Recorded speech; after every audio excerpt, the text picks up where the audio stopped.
Assalamualaikum warahmatullahi wabarakatuh. Waalaikumsalam warahmatullahi wabarakatuh. A'udzu billahi minasy syaithanir rajim. Bismillahirrahmanirrahim. Innal hamdalillah nahmaduhu wa nasta'inuhu wa nastaghfiruh wa na'udzu billahi min shururi anfusina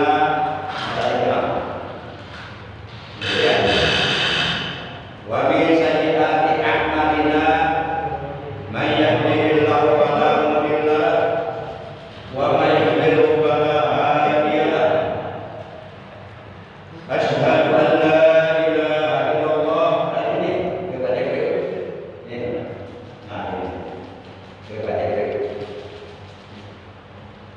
wahdahu la syarika lah wa asyhadu anna sayyidana Muhammadan abduhu wa rasuluh al-mustafa min sa'iril khalqi. Allahumma shalli wa sallim wa barik wa sharif wa barik ala khairi khalqillahi fil awwalina wal akhirin sayyidina wa habibina wa syafi'ina wa qurrati a'yunina wa maulana Muhammad wa ala alihi wa ashabihi al-mujahidin al-tahirin. Amma ba'da. Faqad qala Allah tabaraka wa ta'ala azza wa jalla fi kitabihil karim wa huwa asdaqul qailin. A'udzu billahi minasy syaithanir rajim. Bismillahirrahmanirrahim. Wa aqimus shalah innas sholata tanha 'anil fahsya'i wal munkar. Wa qala nabiyyuna sayyiduna Muhammadun sallallahu alaihi wasallam innama masal sholati fid din kama salati fil jasad. Sallallahu maulana al-azimul karim wa sadaqa rasuluhun nabiyul habibul karim wa nahnu ala dhalika minasy syahidin wa syakirin walhamdulillahi rabbil alamin. Ma'asyiral muslimin, saudaraku seiman, seagama, seakidah, segenap jamaah majelis ilmi, jamaah pengajian rutin malam Senin ba'da Isya, Masjid Jami Miftah Sa'adah, Kampung Budak, Desa Sindamulya, Cimanusah, Bekasi, yang seluruhnya tanpa kecuali dan mohon maaf tanpa disebutkan satu persatu namanya, dengan sedikit pun tidak mengurangi rasa hormat al-fakir kepada seluruh para jamaah, bil khusus para sesepuh, para asatid, para tokoh agama, tokoh masyarakat, bapak-bapak, jamaah sekalian yang dimuliakan oleh Allah, yang al-fakir hormati, rahimakumullah wa hadakumullah wa hafizakumullah. Segala puji adalah milik Allah, baik puji qadim ala qadim, puji ala qadim, qadim ala hudus, puji ala hudus, seluruhnya adalah milik Allah. Salawat dan salam semoga tetap dilimpahkan selalu atas panutan kita yang mulia, paduka alam, baginda tercinta, ikutan kita, suri tauladan yang paling baik untuk kita contoh, kita teladani akhlaknya, ibadahnya. Nabi Agung, kekasihnya Allah yang kelak di hari kiamat kita sangat mengharapkan yaitu Nabi besar Muhammad Sallallahu Alaihi Wasallam beserta seluruh keluarga beliau, para sahabat beliau, dan seluruh pengikut beliau yang tetap setia, yang tetap cinta kepada beliau, yang tetap istiqomah menjalankan segala perintah beliau, juga selalu berusaha menjauhi apa-apa yang dilarang oleh beliau, serta menghidupkan, mengamalkan sunnah-sunnah beliau dan melaksanakan wasiat-wasiat beliau. Di antaranya beliau berwasiat kepada kita agar hendaknya kita selalu bertakwa kepada Allah Subhanahu wa taala kapanpun, dimanapun, dalam keadaan bagaimanapun, dalam situasi kondisi apapun, baik sendirian atau di tempat ramai banyak orang, baik dalam keadaan susah maupun dalam keadaan senang, hendaknya kita selalu komitmen, konsisten untuk tetap menjalankan perintah Allah dan menjauhi larangan Allah.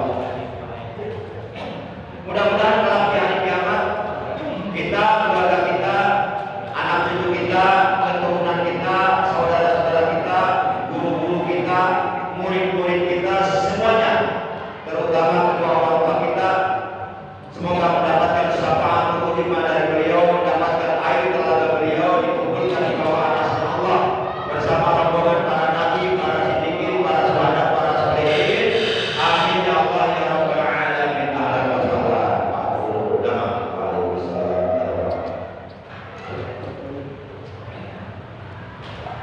Ma'asyiral muslimin, Ma'asyiral muslimin, saudaraku seiman, seagama, seakidah yang dimuliakan oleh Allah Subhanahu wa taala. Jadi banyak bagus. Enggak, daripada Indonesia kunci. Ini bagus. Alhamdulillah, dengan pertolongan Allah, dengan ridhonya Allah, dengan rahmatnya Allah, dan dengan petunjuk dari Allah, juga dengan berbagai macam nikmat yang telah dianugerahkan oleh Allah kepada kita, di antaranya nikmat umur, nikmat sehat, terutama nikmat iman, Islam, dan ihsan. Pada malam ini, malam Senin memasuki malam tanggal 14 di bulan Muharram 1448 Hijriah, bertepatan dengan tanggal 28 Juni 2026. Alhamdulillah, kita dapat kembali bersilaturahim, bermuajahah, duduk berkumpul bersama-sama di Masjid Miftah Sa'adah yang kita cintai ini, di majelis ilmu yang mulia ini, semata-mata kita niat menjalankan perintah Allah dan Rasulnya yang hukumnya wajib, yaitu talabul ilmi. Di samping juga kita niat i'tikaf dengan niat alayya an a'takifa madu untuk bihadal masjid lillahi ta'ala. Alayya wajib atasku an a'takifa, aku beriktikaf bihadal masjid, di masjid ini, madumtu bihadal masjid, selagi aku berada di dalam masjid ini, lillahi ta'ala, karena Allah ta'ala. Nah, apabila niat iktikafnya dengan redaksi seperti itu, maka pahala iktikafnya mendapatkan pahala wajib, pahala besar. Ada lagi niat iktikaf dengan pahala sunnah, yaitu nawaitul iktikafah bihadal masjid lillahi ta'ala. Beda dengan alayya an a'takifa. Jadi kalau pahala iktikafnya pengen lebih besar, maka redaksi niat iktikafnya adalah alayya an a'takifa madumtu bihadal masjid lillahi ta'ala. Artinya wajib atasku aku beriktikaf selama aku berada di dalam masjid ini karena Allah Ta'ala.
Juga kita tunjukkan secara umum untuk seluruh ahli hukum keluarga kita yang telah mendahului kita, terutama kedua orang tua kita, guru kita, saudara-saudara kita.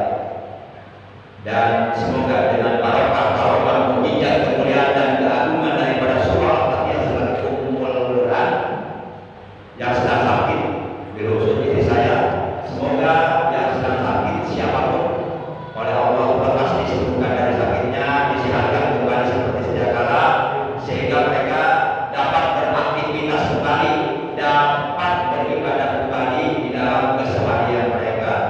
Amin ya Allah ya Rabbal Alamin. Pikirkan niyatil Fatihah. A'udzubillahi minasyaitonir rajim. Bismillahirrahmanirrahim. Alhamdulillahi rabbil alamin. Arrahmanir rahim. Maliki yaumiddin. Iyyaka na'budu wa iyyaka nasta'in. Ihdinas siratal mustaqim. Siratal ladzina an'amta 'alaihim ghairil maghdubi 'alaihim waladdallin. Rabbana lana wa liwalidayna amin.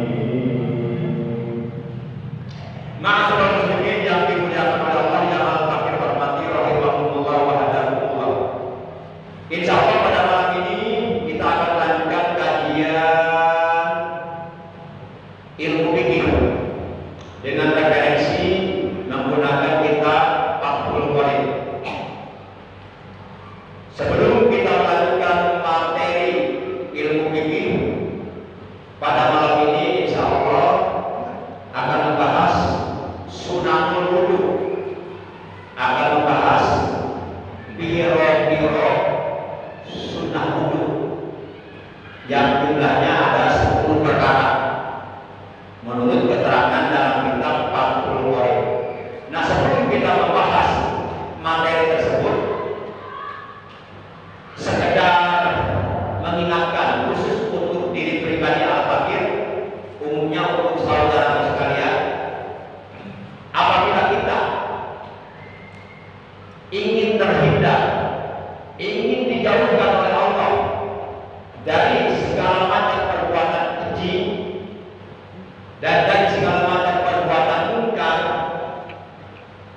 dari segala macam perbuatan maksiat, maka kuncinya terletak pada sholat fardu 5 waktu. Artinya sholat fardu 5 waktu yang kita dirikan di dalam keseharian kita, sholat fardu 5 waktu yang kita kerjakan dan kita tegakkan di dalam kehidupan kita sehari-hari, dan kita mengerjakannya semata-mata karena Allah, sebagaimana perintah Nabi dalam hadisnya, akhlisu sholatakum liwajhillah ta'ala.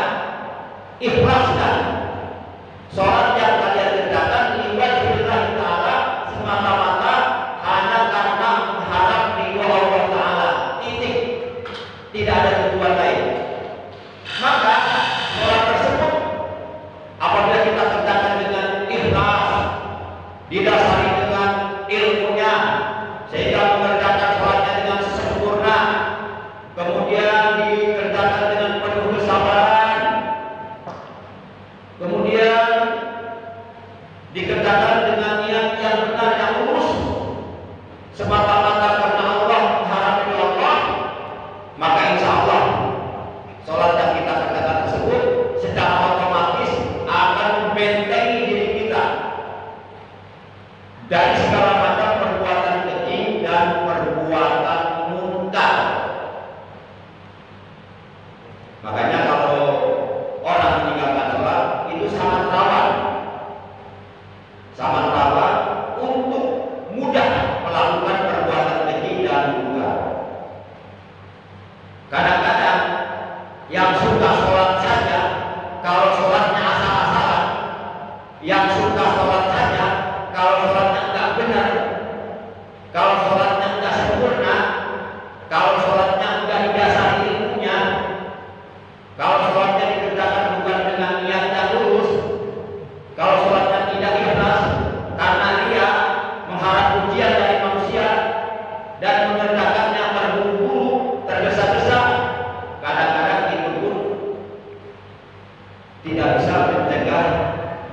tercegah dari perbuatan keji dan munkar.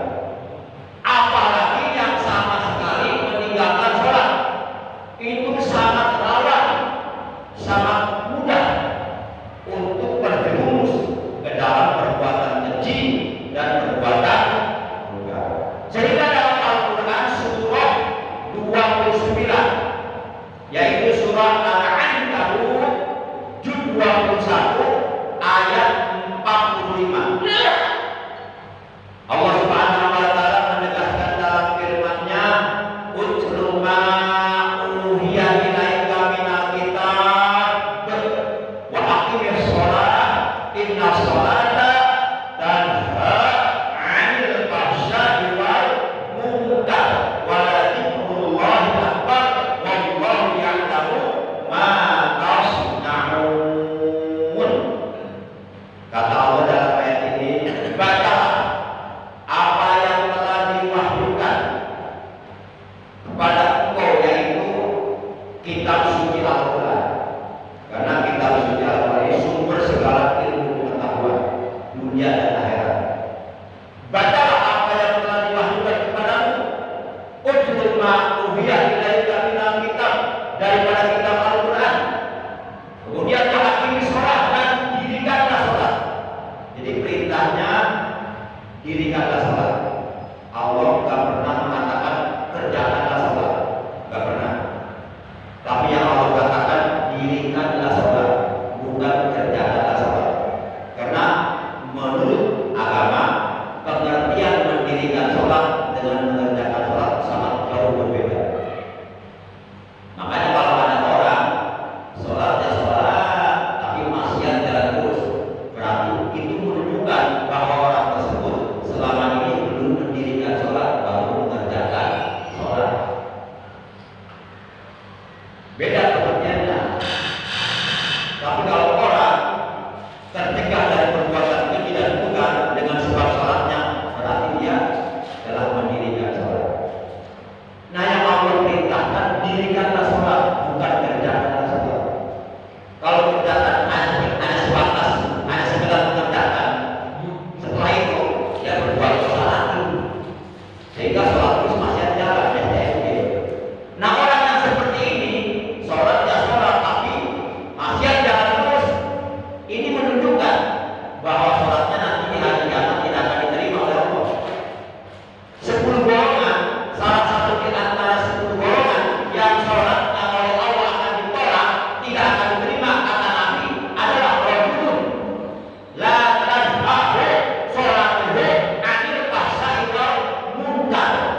Seseorang yang sholatnya tidak dapat mencegah dirinya dari perbuatan keji dan munkar. Maka oleh karena itu, orang-orang yang rajin sholat sebaiknya jauhi perbuatan keji dan munkar. Kalau sholat kita ini diterima oleh Allah, yuk kita sayangi, kita jaga, kita pelihara sholat yang kita kerjakan, jangan sampai sia-sia. Salah satu antaranya dengan menjauhi perbuatan keji dan munkar. Para jamaah yang dimuliakan oleh Allah Subhanahu wa taala. Nah, sholat tentu ada syarat-syaratnya. Supaya sholat kita oleh hukum dinilai sah, kemudian dikerjakan dengan ikhlas semata-mata karena Allah, sehingga sholat yang kita kerjakan di hari kiamat diterima oleh Allah. Dan apabila sholatnya diterima, maka barulah amal-amal kebaikan yang lainnya, barulah amal-amal soleh yang lainnya, barulah amal-amal ibadah yang lainnya akan diperiksa apabila sholatnya sudah diterima. Jadi kuncinya ada pada sholat. Dan sholat merupakan amalan yang paling pertama kali akan diperiksa di hari kiamat. Nah, jadi kalau sholatnya sah, dikerjakan dengan ikhlas, dengan sempurna, diterima, maka barulah amal yang diperiksa. Nah, salah satu di antara syarat-syaratnya sholat adalah suci dari hadas kecil dan hadas besar. Salah satu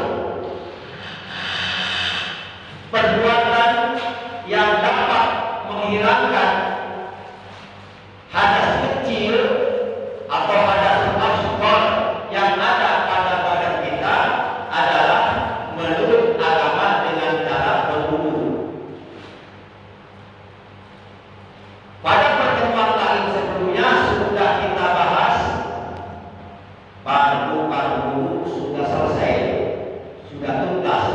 Malam ini kita masuk pembahasan mengenai sunahul wudu. Sunnahnya wudu. Jadi kita bukan hanya diperintahkan oleh Rasulullah untuk mengerjakan fardu-fardu wudunya saja. Akan tetapi sunnah-sunnah wudunya pun kita diperintahkan oleh Nabi untuk mengerjakannya. Karena Nabi sendiri, Rasulullah sendiri, kalau beliau berwudu, beliau tidak hanya mengerjakan yang wajib-wajibnya saja. Beliau tidak hanya mengerjakan fardu-fardunya saja. Bahkan seluruh sunnah-sunnahnya wudu beliau kerjakan. Dan itu ada keterangannya, ada hadisnya. Hadisnya hadis sahih. Riwayat Imam Bukhari dan Imam Muslim. Sehingga para ulama mengatakan atimul faraid bin nawafil atau bis sunnah, sempurnakanlah perkara-perkara yang wajib dengan cara mengerjakan perkara-perkara yang sunnah. Apabila perkara yang wajib kita kerjakan, kemudian perkara yang sunnah pun kita laksanakan, maka menjadi sempurnalah ibadah yang kita kerjakan. Contoh, sholat 5 waktu kalau ingin sempurna, jangan tinggalkan qobliyah-ba'diyahnya. Karena itu qobliyah-ba'diyah yang disebut sholat sunnah wajib, yang jumlahnya ada 22 rakaat, di mana yang 22 rakaat ini terbagi dua, yang 12 rakaat hukumnya sunnah muakkadah, yang 10 rakaat hukumnya sunnah muakkadah, yang 12 rakaat hukumnya sunnah ghair muakkadah. Adapun yang 10 rakaat yang hukumnya sunnah muakkadah, rinciannya pertama 2 rakaat qobliyah subuh, kedua 2 rakaat qobliyah zuhur, ketiga 2 rakaat ba'diyah zuhur, keempat 2 rakaat ba'diyah maghrib, kelima 2 rakaat ba'diyah isya, jumlah 10 rakaat. Nah, ini hukumnya sunnah muakkadah. Sisanya yang 12 rakaat yang rinciannya yaitu pertama 2 rakaat qobliyah zuhur. Jadi seyogyanya qobliyah zuhur dan ba'diyah zuhur itu 4 rakaat. Cuma hukumnya beda, yang 2 rakaat hukumnya sunnah muakkadah, yang 2 rakaat hukumnya sunnah ghair muakkadah. Di dua itu kita sedangkan. Pertama 2 rakaat qobliyah zuhur, kedua 2 rakaat ba'diyah zuhur, ketiga 4 rakaat ba'diyah asar, kelima 2 rakaat qobliyah maghrib, keenam 2 rakaat qobliyah isya, jumlah 12 rakaat. Nah, jadi 10 rakaat tambah 12 rakaat, jumlah 22 rakaat. Nah, ini yang 22 rakaat, baik yang hukumnya sunnah muakkadah maupun yang hukumnya sunnah ghair muakkadah, itu dua-duanya seyogyanya kita kerjakan.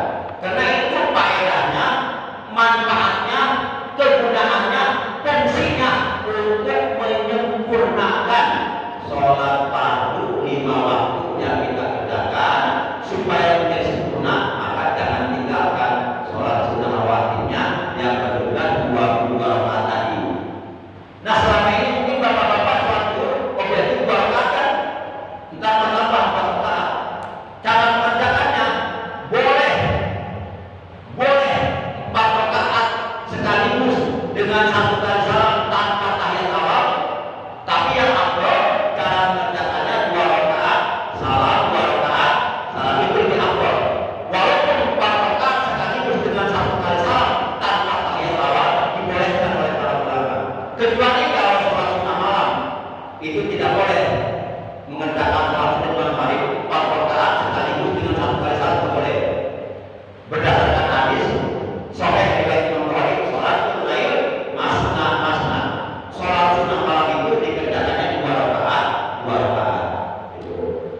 Para jemaah yang dimuliakan oleh Allah Subhanahu wa taala. Baik, sekarang kita masuk materi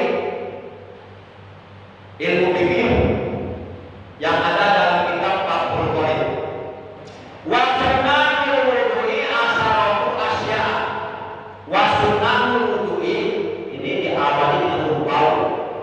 Tapi wawnya bukan waw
Baik, kita bahas satu persatu sampai jam 21.00. Yang pertama, yang termasuk sunnah wudu, sunnah wudu adalah at-tasmiyatu awwalahu wa aqalluha bismillah wa akmaluha bismillahirrahmanirrahim. Yang pertama, sunnah wudu adalah at-tasmiyatu, membaca tasmiyah. Tasmiyah itu basmalah. Basmalah itu dapat bismillahirrahmanirrahim. Awalnya pada permulaan wudu. Jadi sebelum kita berwudu itu kita disunahkan jangan lupa membaca basmalah, membaca tasmiyah. Karena ada keterangan yang mengatakan bahwa awali perbuatan baik dengan menyebut nama Allah dan akhiri atau tutup perbuatan baik dengan memuji kepada Allah dengan mengucapkan kalimat tahmid alhamdulillahirabbil alamin. Awali kebaikan dengan basmalah, tutup kebaikan dengan hamdalah. Wa aqalluha bismillah, bermula paling sedikitnya membaca tasmiyah adalah dengan mengucapkan bismillah. Itu sudah boleh tanpa ar-Rahman cukup bismillah sudah boleh. Itu batas minimal. Paling tidak sekurang-kurangnya membaca tasmiyah sebelum berwudu adalah dengan mengucapkan bismillah, yang artinya dengan menyebut nama Allah. Wa akmaluha, bermula yang paling sempurna membaca tasbih adalah bismillahirrahmanirrahim. Lengkap. Bismillahirrahmanirrahim. Itu banyak bisa jadi bahu JR, bisa baca indah. Kalau baca bahu JR itu menjadi mutalak dalam bahasa panjang lagi. Bismillah itu instrumen dulu. Madhul bimbang walaman menjadi kasratun jawabun di akhiri di atas mumpor. Ini awali itu boleh. Ini awali sifat atau nama.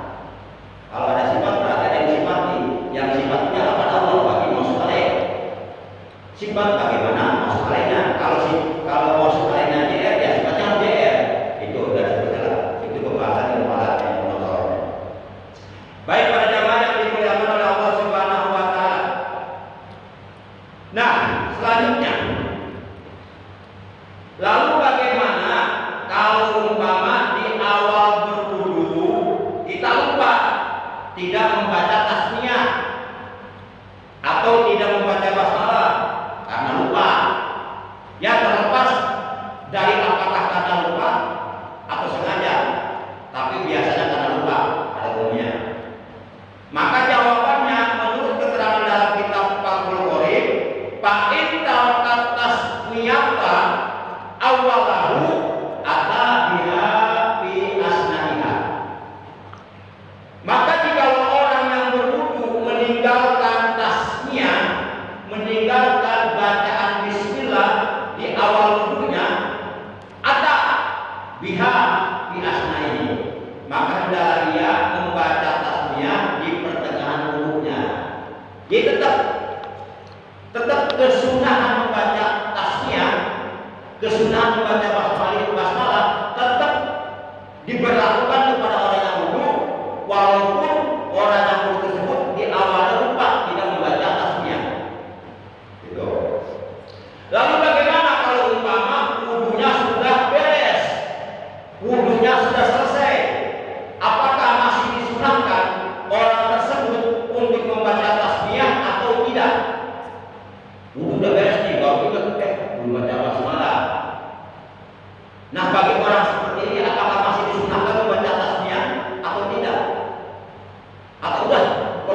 dosa.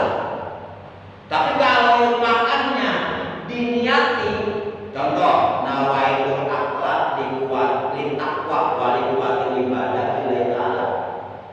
Aku niat makan untuk takwa dan untuk supaya bisa beribadah kepada Allah.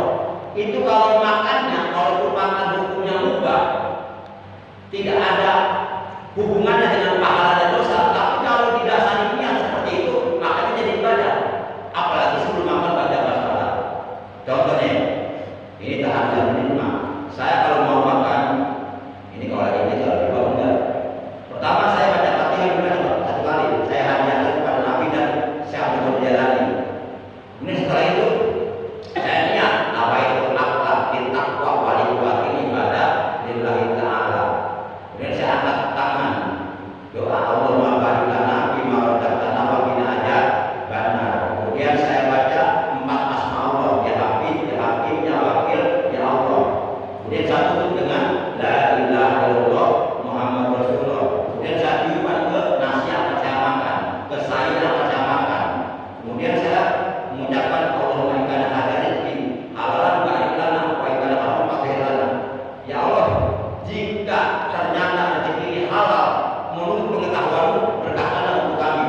Tapi kalau ternyata rezeki ini ada yang haramnya menurut pengetahuanmu, bersihkanlah yang haramnya. Itu. Nah itu minimal saya kalau makan baca itu. Walaupun tak kelihatan sama orang, kadang-kadang pelan itu. Para jemaah yang dimuliakan oleh Allah Subhanahu wa Ta'ala. Nah, sama ketika kita mau makan lupa di awal mau makan lupa nggak baca basmalah, maka tetap kita disunahkan di pertengahan makan kita baca basmalah. Tapi kalau umpama makannya sudah selesai, sudah beres, baru ingat, aduh belum baca basmalah tadi makan. Nah maka udah sama, tidak disunahkan lagi baca basmalah karena makannya sudah beres. Demikian pula dalam hal wudhu sama seperti itu. Cuma kalau makan baru ingat di pertengahan makan baca basmalahnya ini bismillahi awalahu wa akhirahu. Dengan menyebut awal, dengan menyebut nama Allah di awalnya dan di akhirnya. Baik para jemaah, itu mengenai sunnah wudhu yang pertama, yaitu membaca tasmiyah. Kata Nabi dalam hadis kullu amrin tibarin la yudau bi basmalah bahwa aqtab ay bahwa aqtab. Setiap perkara yang baik apabila tidak diawali dengan menyebut nama Allah, tidak diawali dengan membaca basmalah atau membaca tasmiyah, maka perkara yang baik tersebut kurang berkah. Nah supaya kebaikan yang kita kerjakan mendatangkan keberkahan buat diri kita, keluarga kita, maka awali segala kebaikan yang kita kerjakan dengan mengucapkan Bismillahirrahmanirrahim. Kita masuk pada wudhu yang kedua. Masih ada waktu ya? Masih ada ya? Berapa menit lagi? Masih 40 menit. Oh, lumayan. Tapi ngomong ada ngantuk nih. Kalau mau pada ngantuk udah tidur aja nggak usah ngaji. Nah, orang ngantuk ya enaknya tidur. Kalau ngantuk dipakai ngaji nggak bakal dapat ilmu. Kadang-kadang yang ada malah salah terima. Bukan? Belum jam berangkatnya masih sore ya. Memang kalau ngaji bawaannya ngantuk.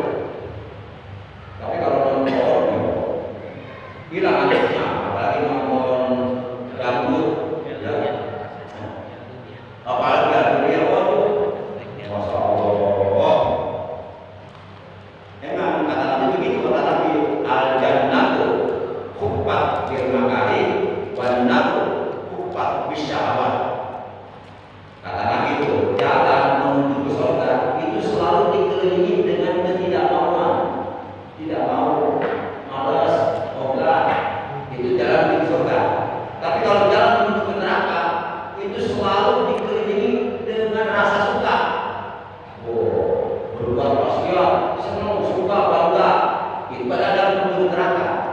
Kita tinggal pilih nih, mau milih jalan ke surga atau ke neraka gitu. Sholat itu jalan ke surga, bukan sholat malas, paksain. Nah kita pengen ke surga tapi nggak mau jalan, dan nggak nyampe. Sama aja seperti kita pengen ke Cikarang tapi nggak mau jalan. Baik nggak mau jalan kaki atau nggak mau jalan kendaraan di rumah aja. Kira-kira nyampe kan ke Cikarang? Hah? 100 tahun nyampe kan ke Cikarang? Sama kita pengen ke surga tapi nggak mau jalan dan nggak nyampe ke surganya. Yang ada ditanya malaikat jawabannya datang ke neraka. Nah sholat, ngaji, berzikir, amal soleh itu dalam menuju surga. Itu selalu dikelilingi dengan ketidakmampuan. Maka paksakan ibadah itu dipaksakan. Lah kalau ibadah berbuat baik beramal soleh selalu diikuti rasa malas, rasa ogah, ya gagal. Kita pengen punya uang lagi kita, walaupun capek harus bekerja, itu pengen yang uang lagi pengen pahala, pengen surga. Harus diperjuangkan. Nanti aku lawan, foto ke matanya, dipoto ini meledek baik, keluar dulu ambil air dulu, sudah basuh, udah ambil air dulu masih meledek kayak baik, sepet mata sepet banget, rapet baik, keluar lagi dulu lagi, airnya dikasih capek, insya Allah hilang, di jalan hilang ngantuknya, masih ngantuk juga, minum pil dahulu bukan atau sekalian. Hore. Supaya ketemu maksudnya. Baik para jemaah, kita tambah satu lagi. Sunnah wudu yang kedua, menurut keterangan yang ada dalam kitab Fathul Qorib, sunnah wudu yang kedua adalah wabrosul kafaini ilal qu'ani qoblal mawati. Bermula sunnah wudu yang kedua yaitu mencuci kedua telapak tangan sampai kedua pergelangan tangan sebelum berkumur-kumur. Nah, jadi sebelum kita berkumur-kumur atau madmadoh, kita disunahkan ghuslul kafaini ilal qu'aini. Ghusl itu mencuci, al-kafaini itu telapak tangan, al-qu'aini itu kedua pergelangan tangan. Jadi kita disunahkan mencuci kedua telapak tangan sampai pergelangan sambil membaca doa Allahumma barik yadayya min ma'asika muliha. Artinya ya Allah pelihara kedua tanganku dari berbuat maksiat kepadamu seluruhnya. Nah itu masih sunnah wudu. Nah sebelum dilanjut dari awal ya. Pertama sebelum berwudu menurut keterangan dalam kitab Fathul Mu'in kita disunahkan membaca at-ta'awudz. A'udzu billahi minasyaitonir rajim. Dalam hati kita mengatakan aku berlindung kepada Allah dari godaan syaitan yang terkutuk. Karena ada syaitan yang kerjaannya mengganggu orang yang suka berwudu. Kenal nggak syaitannya? Namanya siapa? Namanya Walhan. Itu pekerjaannya tukang mengganggu orang wudu supaya wudunya nggak benar, nggak sempurna, supaya wudunya cepat-cepat selesai, supaya wudunya was-was. Maka sebelum wudu kita disunahkan berlindung kepada Allah dari godaan syaitan yang tertutup dengan mengucapkan a'udzu billahi minasyaitonir rajim. Aku berlindung kepada Allah dari godaan syaitan yang tertutup. Kemudian kita disunahkan membaca basmalah.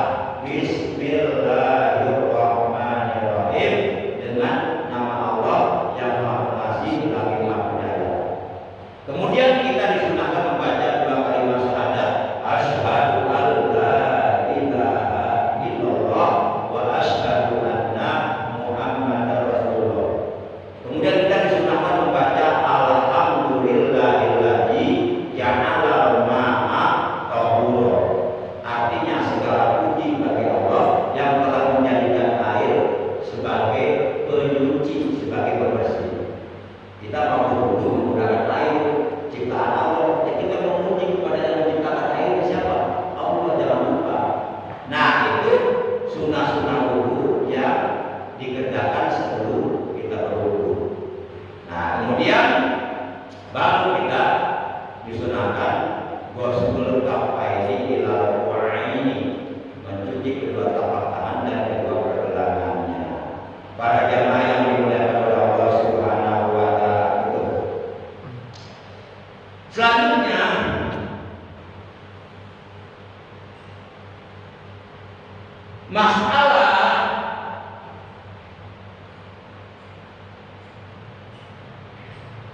masalah sunnah-sunnah wudu dari mulai mencuci kedua telapak tangan, kemudian madmadah berkumur-kumur, kemudian istinsyaq menghirup air ke dalam hidung, kemudian istinsar mengeluarkan air dari dalam hidung, kemudian mengusap kedua telinga. Itu semuanya mengenai sunnah-sunnah wudu. Itu keterangannya terdapat dalam sebuah hadis sahih yang diriwayatkan oleh Imam Bukhari dan Imam Muslim dari Umrah radhiyallahu anhu. Ia berkata, inna Utsmana da'a bi wudu'in. Sesungguhnya Sayyidina Utsman bin Affan, beliau meminta air untuk berwudu. Faqala, maka lalu Sayyidina Utsman bin Affan beliau mencuci kaffaihi, kedua telapak tangannya, salah sama roti 3 kali. Kemudian gosala Sayyidina Utsman bin Affan mencuci yadahul yumna, tangannya yang kanan. Kalau kanan al-yumna, kalau kiri al-yusra. Tangan kanannya ilal mirfaqi, sampai sipunya, salah satu 3 kali. Summa kemudian al-yusra, Sayyidina Utsman bin Affan beliau mencuci tangannya yang kiri, bisla jalika 3 kali juga seperti itu. Summa kemudian masalah Sayyidina Utsman bin Affan mengusap. Jadi ada mengusap, ada membasuh atau mencuci, beda.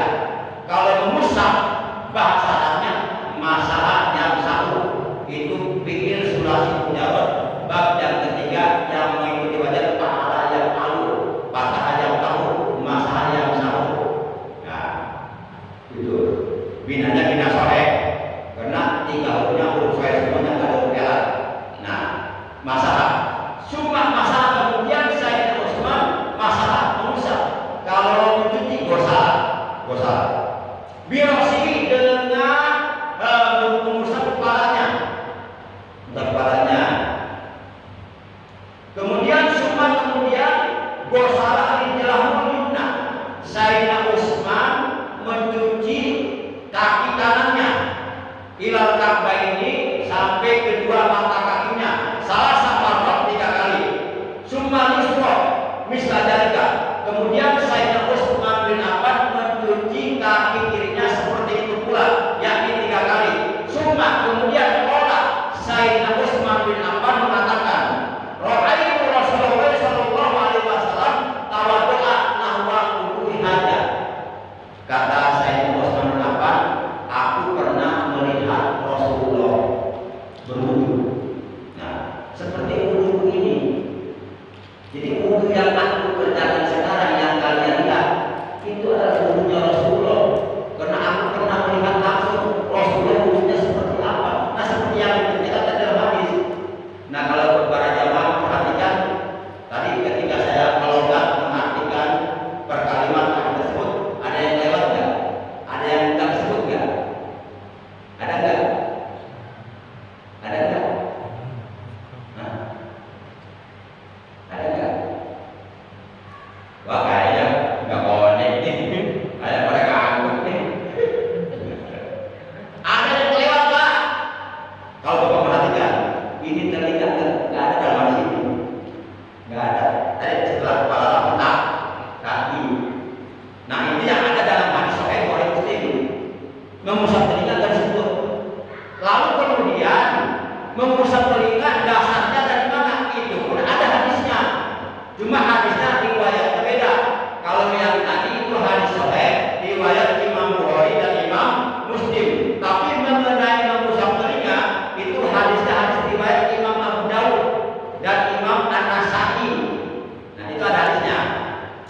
Bagaimana bunyi hadisnya?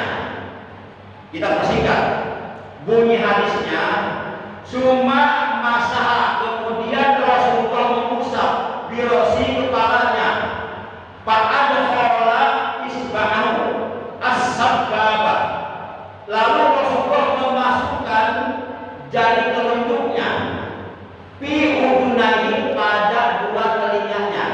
Nah, jadi Rasulullah kalau berwudu ketika beliau akan mengusap telinga, beliau masukkan dua jari telunjuknya pada dua lubang telinganya begini.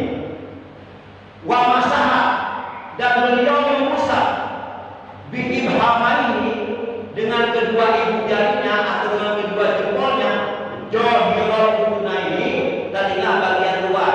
Jadi begini. Jadi jari telunjuk dimasukkan, kemudian dua jempol itu digunakan untuk mengusap telinga bagian luar. Jadi itu prakteknya.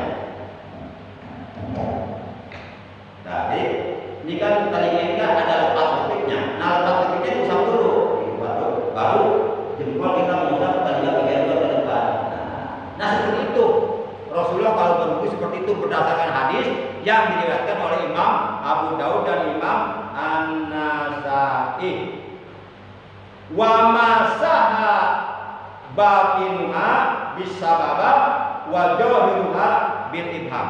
Rasulullah mengusap bagian dalam telinganya dengan jari telunjuknya, dan beliau mengusap bagian luar telinganya bil ibham dengan jari jempolnya.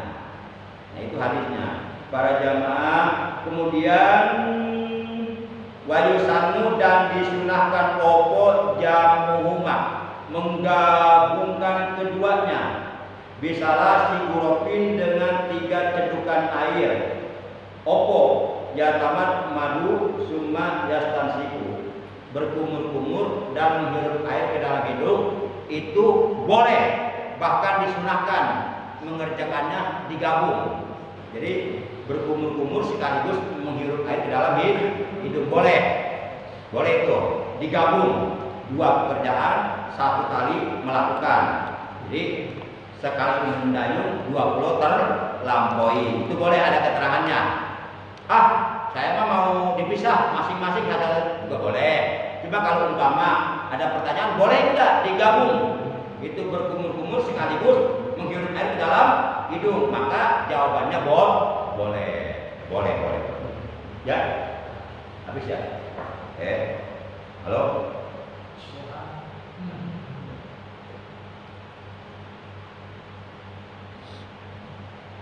Dan disunahkan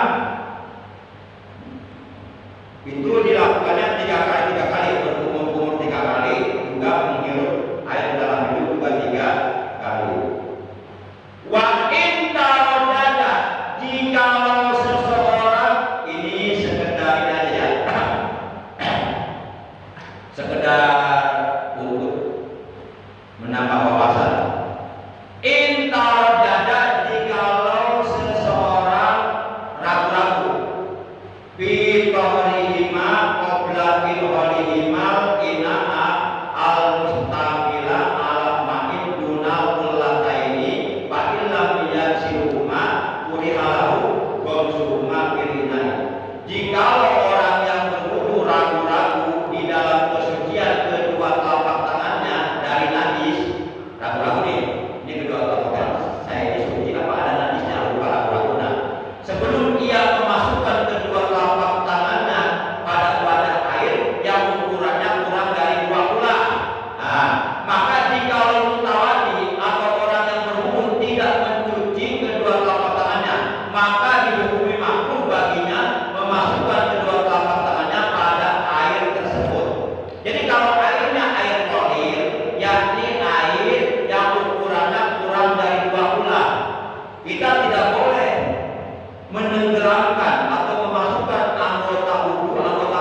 diterangkan dalam hadis.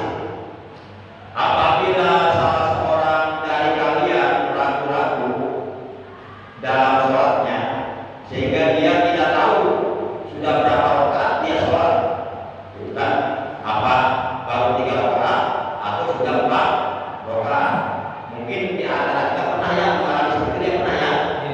Saya sendiri pernah. Apa itu kalau lagi banyak masalah, banyak hutang, istri marah-marah, kadang-kadang teledor ini rakaat. Nah ini solusinya nih. Ini ada hadisnya.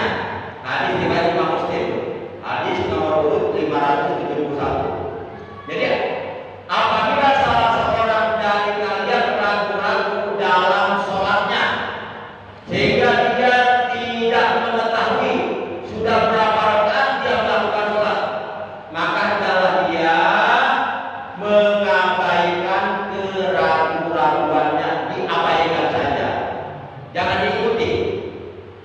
Karena ada pepatah mengatakan begini, dak mayurika,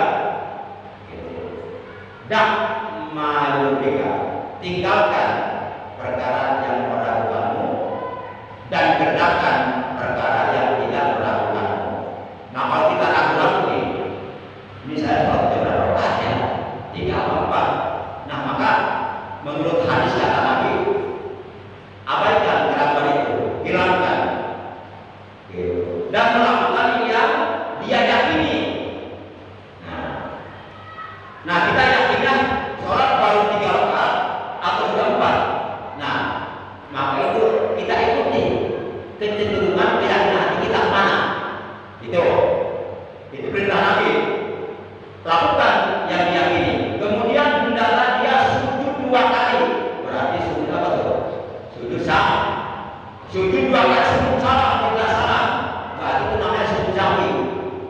Di dalam sujud sahwi kita membaca subhana la yasu wala yanamu, atau boleh mendahulukan yanamu juga nggak apa-apa. Subhana la yanamu wala yasu nggak apa-apa. Tapi kalau yang sesuai hadis subhana la yasu dulu yanamu dulu terserah. Jangan lupa yasu ya. Boleh, nggak apa-apa. Nah seandainya sholatnya 5 rakaat, maka sujud itu bisa menggenapkan sholatnya. Kalau umpama sebenarnya orang tersebut sholatnya udah 4 rakaat, tapi dia meyakini dalam hatinya baru 3, akhirnya dia berdiri lagi, berarti kan jadi berapa? Jadi 5 kan? Tapi dia melakukan sujud sahwi sebelum salam, maka 2 kali sujud tersebut bisa menggenapkan sholatnya, kata Nabi. Dan jika sholatnya ternyata sempurna, artinya keyakinannya saya sholat baru 3 rakaat, kemudian dia berdiri lagi untuk rakaat keempat, berarti sempurna. Enggak lebih berarti kan? Sempurna sesuai aturan. Maka kedua sujud itu bisa membuat syaitan marah dan jengkel kepada orang tersebut. Jadi kalau kita ya pengen bikin syaitan jengkel sama kita, ya di antaranya begitu. Kalau kita ragu-ragu dalam sholat sudah berapa rakaat, maka ikuti keyakinan kita.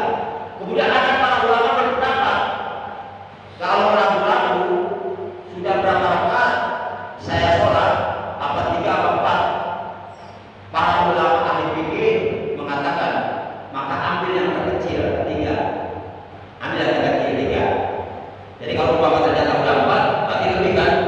Mendingan lebih daripada itu kurang. Ibarat kita belanja ke pasar, bawa uang lebih daripada kurang, utang. Nah kayak gitu, mending lebih utang. Untuk utang dulu ya. Mau kita. Nah